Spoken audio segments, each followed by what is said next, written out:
Between now and the year 6000, we will have all these prophecies that we read. The Messiah, the resurrection of the dead, cleaning the world from all the evil, wicked people, slaughtering the Satan, no more Yetzer Hara.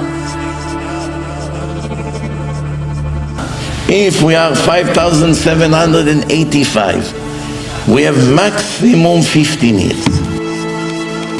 We are mamash moments before we hear the shofar of Mashiach. But the question is that Hashem will ask us, did you expect this day every day? Or are you going to lie?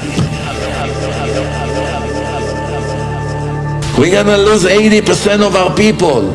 And גאלתי אתכם אחרית כראשית, אומרים חז"ל, what we say in the Kedusha of Musaf, I will save you in the end just like I saved you in the beginning.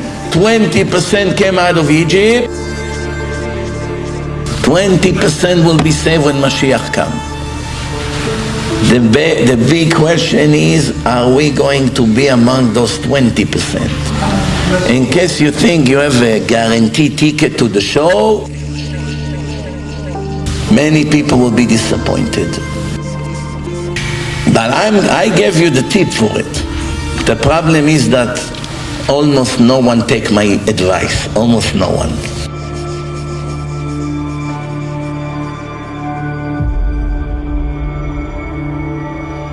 I told you if you invest daily in Kiruv, every day you donate to Kiruv more and more and more, according to how much you make.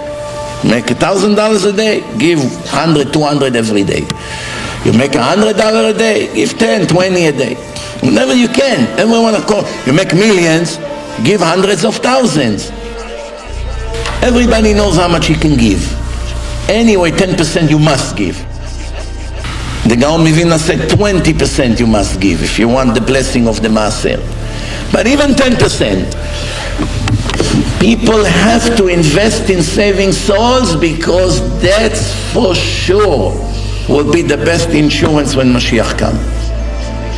Because even if you yourself don't deserve to survive, they won't be able to keep the people that became religious thanks to your money and to send you to destruction.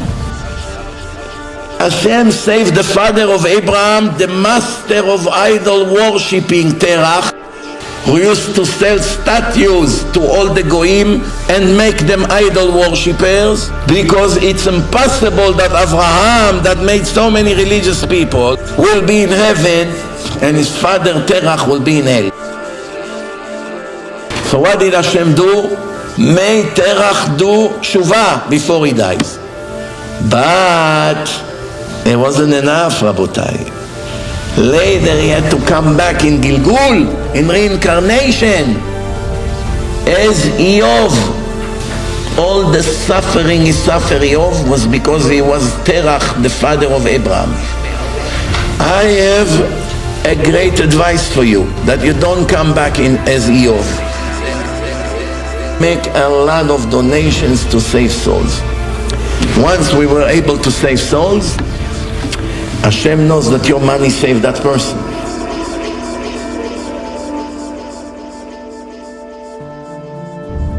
You know you're not such a big tzaddik.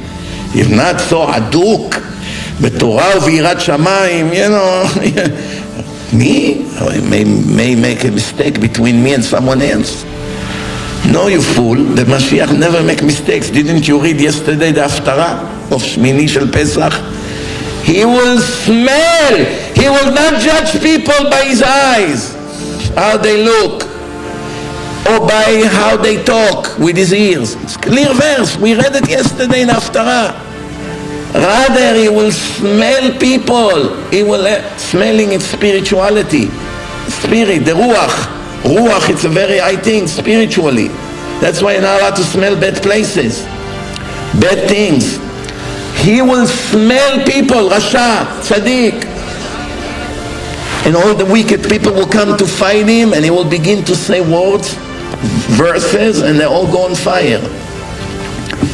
Who knows how many wicked people will be burned in front of our eyes if we won't be burned?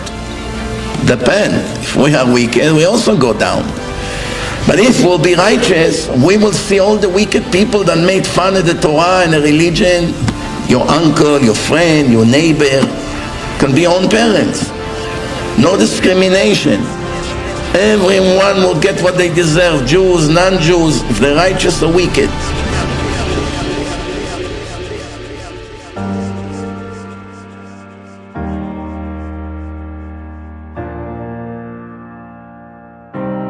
Those who will be left among the Jews and the Goyim will be in the highest level ever, like Adam before the sin.